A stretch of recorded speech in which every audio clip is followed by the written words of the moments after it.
Kamusta guys? Nanonood kayo ng The News Listener. Ako po si Angelo at mukhang may pasabog ngayong araw na ito.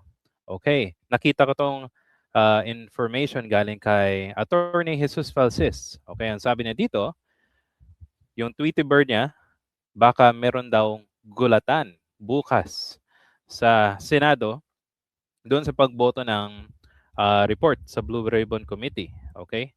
At itong pagboto is ang recommendation na kasuhan itong si Cheese Escudero, si Joel at si Jinggoy Estrada dahil sa connection nila doon sa flood control scandal na nangyari sa ating bansa. At ang matindi majority nila, halos 11 daw ang boboto, pero merong isa na boboto. Sino kaya to? Kitang-kita mo to, sabi ni, ni Attorney Falsis, sabi niya, go, go, go, todo na to. Merong clue, go. I'm sure guys, alam niyo na kung sino tong go na pinag-uusapan dito. Okay, kung natatandaan niyo last week, si Senator Ping Lacson, I think nag-share siya ng isang draft report. Okay, ito, papakita ko sa inyo. Nag-share siya ng isang draft report suing 3 senators. Okay? At ito yung mga reasons or isa sa mga rason kung bakit merong kodita na nangyari last week, I think around Tuesday or Wednesday. Okay? Kasi yung plano ng mga senators, okay, mga minority, tanggalin si Tito Soto bilang Senate President para hindi siguro matuloy itong Blue Ribbon Report na ikakasuhan yung 3 senador, okay? At sa isa pang mga iba pang bagay katulad ng pagpapalit ng liderato para yung mga committee ay maiba sa mga pupunta sa mga ibang senador. Kasi ngayon yung minority, okay, yung mga senators, kilala niyo na kung sino 'yan, hindi halos wala sa kanila yung mga importanteng mga committee katulad ng Blue Ribbon, tapos yung constitutional amendments, something like that, education, etc., etc. Tapos nakuha pa yung committee. Yung committee ni Amy Marcos ng Foreign Relations, napunta pa kay Erwin Tulfo. So, yun ang isa sa mga reasons at ayaw nilang itong mga senador na kakasuhan ay ayaw nilang, kumbaga, yung Senado ayaw nilang ma-recommend itong kasuhan ito. So, yun ang mga reasons na yung last time nila na merong kodita. Okay? Now, sino kaya yung mga 3 senador, okay, na kakasuhan at ayon dito sa Blue Ribbon Report ni Senator Ping Lacson. So punta tayo sa baba, guys, from Inquirer. Sabi dito, the version may change but not the substance. Okay? So merong pagbabago pero yung nasa loob nito wala. Okay? Ito yung investigasyon nila sa flood control projects. Okay?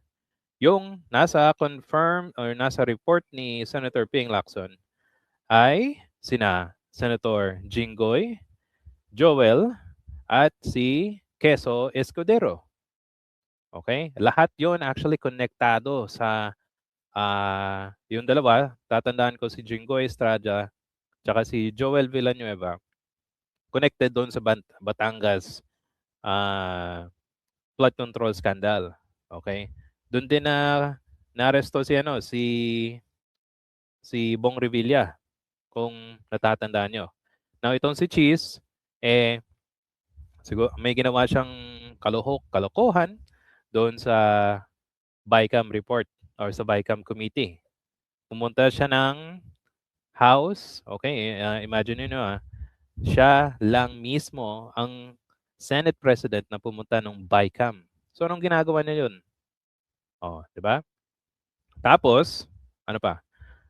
So far, tatlo ang nasa draft report ni Senator Ping Lacson. At sabi nila, merong posibleng siguro dadagdagan ng 2 o 3 sa susunod na araw. Ito ang pinakamatindi.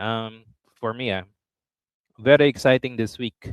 Kasi sabi ni Ombudsman Boying Rimulya, ito pakita ko sa inyo, huwag kayong mag-alala. Yung arresting team naka-standby na. Exciting. Exciting kasi ang tagal na nating itong inintay eh. Sinabi niya, last year, December, meron daw makukulong na mga politiko. Okay. Ang problema last week walang big fish na nakulong. Ang mga small time lang, katulad ng mga ano nga yun, yung mga engineer ng Batangas, tapos iba't ibang lugar, district engineers, di ba?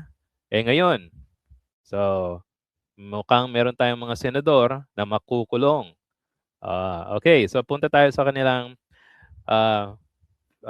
website ng abante.com. So sabi dito, arrest team versus mga senador nakatambay na ayon kay Ombudsman Boying Rimulya. So sabi dito, walang unang dapat ikabahala si Senate President Tito Soto sa grupong nagtutulak ng kudeta. Last time yan. Dahil malapit nang maaresto ang ilang senador na sangkot sa flood control scandal. O sabi niya Boying daw, sa gitna na ng nabigong kudeta noong nakaraang linggo, kung saan balak sanang iloklok si Senador Loren Legarda bilang kauna-unahang babaeng Senate President sa kasaysayan ng Pilipinas. Itong interview, by the way guys, galing sa executive session ng DZRH. Nitong Sabado lang. Okay? At binati ng mga co-host si Soto dahil may kumiliti ang kanya nitong nagdaan linggo. Okay, so sabi ni Sir Boying, yan, nakastambay na talaga yung arresting team. So kung pupunta sila sa Senado, itong Lunes, o let's just say this week, magandang to, kumbaga sa pelikula, magandang scene ito kasi may kita mo dito yung drama, yung titignan mo yung mga reaction, especially yung mukha nila kung maaaresto na sila. Di ba? So definitely exciting this week. Okay, so ano sa tingin niyo guys? Maaaresto ba itong si Cheese, si Joel, si Jinggoy this week o itong Lunes na ito? Kung meron po kayong mga suggestion o comments sa ating video, paki-comment po sa ating comment section. At if nagustuhan niyo po ito, please hit that like and subscribe button. Salamat po. And I will see you sa susunod na video.